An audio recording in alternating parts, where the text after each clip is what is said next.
I'm here to talk about tune-ups. Tune-ups are another thing that marketing companies try to push on you. Spring tune-up, fall tune-up, stuff like that.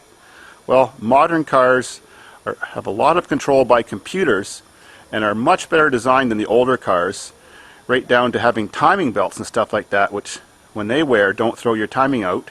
So tune-ups aren't required as often. They often come with platinum spark plugs new from the factory too, so you can drive 100 to 160,000 kilometers without changing your spark plugs.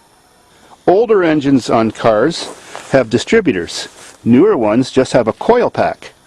Like this. It's just 3 coils, or however many it needs for the motor, and it works by an electronic signal from the computer telling each coil when to fire, and that's all triggered by a crank position sensor that measures a point on the crankshaft while it's rotating. Engines with no distributor never need to have their timing set, so that's a myth. If you have an engine that has a timing belt, like this one, and a distributor, well then it's very unlikely the timing needs to ever be set, because timing belts don't stretch that much. And they have a tensioner that usually keeps them fairly tight. So if you haven't touched the distributor and you haven't touched the timing belt, it's most likely that you don't have to set the timing on them either. On many modern vehicles and older vehicles, they use a timing chain. Depending on the style of motor, the chain could be very long. Timing chains stretch a lot when the engine gets older, and that changes your timing if your timing position is set from the camshaft, because there could be a long distance between the crankshaft and camshaft, so that chain could stretch. If you have a carbureted vehicle and you shut your engine off and it diesels, or runs on as they call it, that has nothing to do with timing, because when you turn your key off you have no spark, so you have no timing. That always has to do with how fast the engine was idling at when it shut off. The faster it idles, the more likely it is to keep running on, and especially if the motor's hot. If the car has less than 160,000 kilometers or 100,000 miles, then it's not likely you'd have to change your spark plug wires or your distributor cap. One way to know when you need to change your wires or cap is your engine tends to misfire during acceleration or idle or rough idle. Another real easy way to tell is on damp mornings, or when it's really rainy out or the weather changes quickly and condensation forms on your engine. If your engine doesn't want to start or misfires a lot once it does get started on days like that, but on nice days it runs perfect, you probably do need spark plug wires and a distributor cap. As wires get older, the rubber or silicone they're made out of breaks down, and when there's condensation on them, it can jump the electricity from wire to wire or to ground, and the cap, the bakelite or plastic as you want to call it, it can get old and brittle and get little tiny trails, arcing spark trails cut into it, where the spark can jump to the wrong place or go down the side and jump to ground. Every car with a distributor has a rotor. They come in all shapes and sizes. Well, when the plastic on the rotor gets old, it deteriorates too, and you can sometimes see little spider web shadows underneath, or if it's a white colored one or something that's light colored, you see little tiny burn holes. It's really common on old General Motors V8 vehicles, that big cup-shaped rotor, that they burn a tiny hole through, and one day your car's running perfect, and the next day it just shuts off while you're driving, or it won't start. Well, take this part off, flip it over, look to see if it has gray shadows underneath and possible little pinholes burned in it, and change this part. It's only a $5 or $6 part, and your old GM car might fire right up. On older Hondas, especially Accords, they have a problem with misfiring and not running some days, period, because a little computer chip in here called an igniter just goes bad randomly for no reason. If you buy a brand new one from Honda, they cost about $130, and they're fairly easy to change. Another problem with old Hondas from the early 90s is the electric part of the ignition switch, which is on the other side. Sometimes you have to find just the right position to get your Honda to run by just holding it there.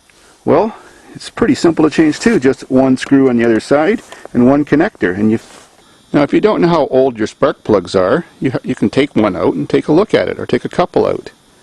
There's platinum kinds and the regular kinds.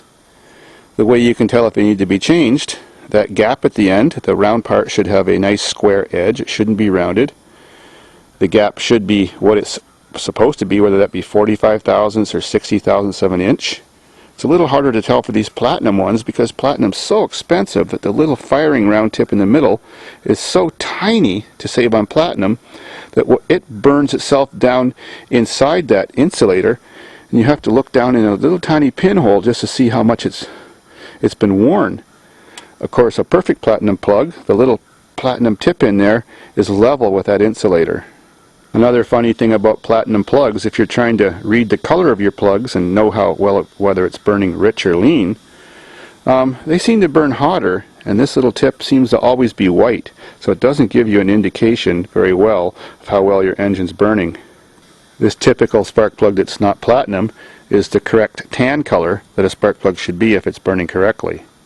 Always look to see that the insulators aren't cracked, that there's not oil crud buildup on there, which usually shows up as a tan colored, crusty buildup, and make sure the gap isn't too big. Of course, you should check your air filter once or twice every year.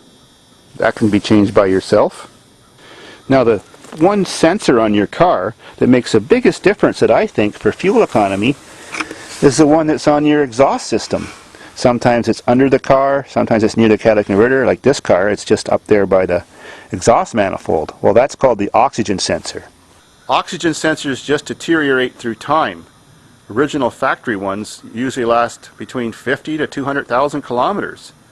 But it's recommended you should just change them every, say, 80 to 100,000 kilometers, just because they do deteriorate and you don't even notice that you're starting to lose fuel economy.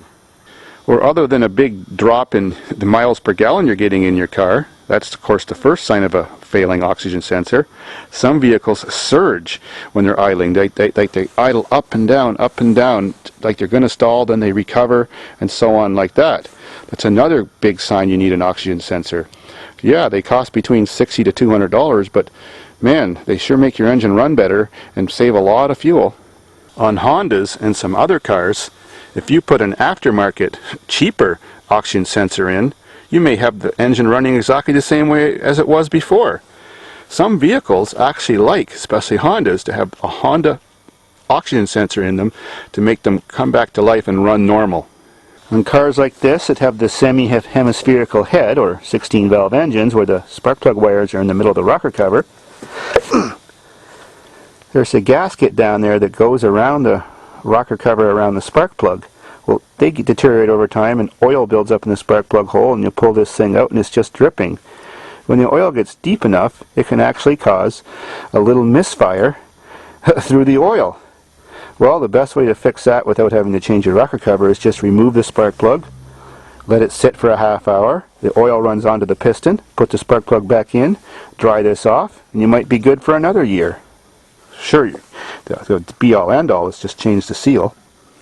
On cars like this where they have the long stock, many cars have these now that goes to the spark plug. Could be hard plastic. You get microscopic arcing holes burnt through them too, and the engine is misfiring all the time or only when you accelerate. The redneck repair is just wrap lots of black electrical tape around the affected wire, so long as it still fits in the hole. And the misfire goes away. If you want to spend some money, well, then change your wires.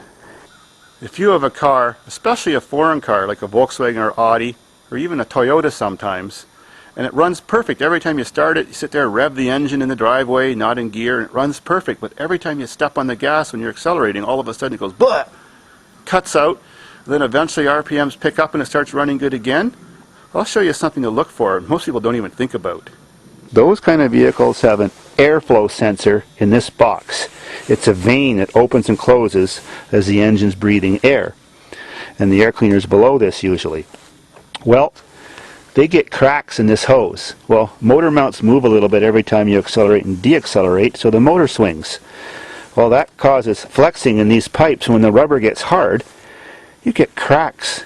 And usually the cracks are hard to see. It can be underneath there, on the back side. So every time you go to accelerate, your motor moves a bit. It sucks air through the crack because the crack opens up, and then this air vane doesn't move. It's getting its air from over here, so then the engine doesn't get enough fuel, so it cuts out for a second. So all you do is go around your engine on this rubber hose, move it everywhere, and look for a crack to open up. The redneck repair is just duct tape wrapped all around it, and that fixes it. Of course, the correct repair, you just change your rubber hose, and that's a 5-minute job.